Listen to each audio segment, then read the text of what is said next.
లీడర్లు వస్తున్నారంటే చౌరస్తాల కాడ ఏడ ట్రాఫిక్ ఆడనే ఆపేస్తారు పోలీసులు. 5-10 నిమిషాలంటే ఆగుతారు కానీ అంతకంటే ఎక్కువ అంటే అందరికీ తిప్పలే కదా. ఇక ధర్నాలు ర్యాలీలు చేసిండ్రంటే కిలోమీటర్ల కమానం జామ్ అవుతుంది. అయితే ప్రతిపక్షాలు చేస్తే పోలీసులు అడ్డం పడి ఎక్కడోళ్ళని అక్కడ అరెస్ట్ చేస్తారు, ట్రాఫిక్ కంట్రోల్ చేస్తారు.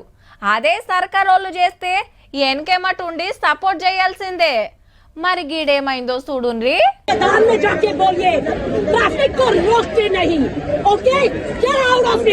చల్ రోడ్డు మీద ట్రాఫిక్ ఆపి గీ ధర్నాలేంది నడువు రీడికెళ్ళని గట్టిగానే అరుచుకుంటుంది అక్క. ఇంతకు సారెవలనుకుంటున్నారు? మహారాష్ట్ర మంత్రి గిరీష్ మహాజన్ పోలీసులు అడ్డం పడితే ఆళ్ళకు సుత గట్టిగానే ఇచ్చింది. मुझे प्रॉब्लम है कि मैं इस रोड पर 1 घंटे से ज्यादा खड़ी हूँ. क्यों खड़ी हूँ?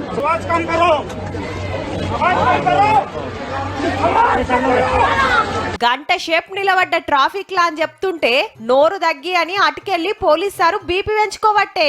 ఇంతకు లొల్లేందంటే పార్లమెంట్ లా ప్రతిపక్షాల కుట్రతోటి మహిళా బిల్లు వీగిపోయిందని బొంబాయిలా బీజేపీ మంత్రి గారు మహిళా లీడర్లను ఎంటేసుకొని ర్యాలీ తీసిండు. ఇగేముంది 7 బండ్ల ఆడనే ఆగినాయి. గదే టైంలా ఈ స్కూల్ కెళ్లి కొడుకుని తీసుకొని వస్తుందట గీ అక్క. ట్రాఫిక్ లా గంట షేప్ నిలబడ్డదట. యాస్టకొచ్చి గిట్లా అరుచుకునే వరకు ట్రాఫిక్ క్లియర్ చేసిండ్రు పోలీసులు.